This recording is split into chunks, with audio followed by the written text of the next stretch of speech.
Israeli হামলা শুরু হওয়ার পর থেকে ইরানে কমপক্ষে 430 জন নিহত ও 3500 জন আহত হয়েছেন। ইরানের স্বাস্থ্য মন্ত্রণালয় এ তথ্য জানিয়েছে। এর আগে রোববার ইরানের স্বাস্থ্য মন্ত্রণালয়ের সংখ্যাতে কমপক্ষে 224 জন নিহত হওয়ার কথা জানিয়েছিল।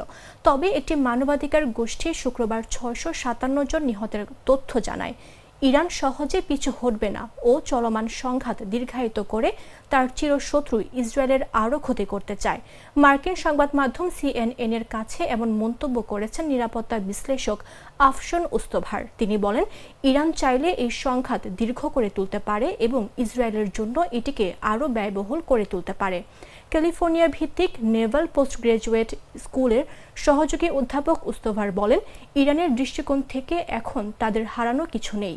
তাদের পরমাণু কর্মসূচি প্রায় ধ্বংস হয়ে গেছে এবং গাজায় হামাস, লেবাননে হিজবুল্লাহ এবং ইয়েমেনে হুতিদের মতো আঞ্চলিক মিত্রদের ইসরায়েল গত কয়েক বছরে উল্লেখযোগ্যভাবে দুর্বল করেছে।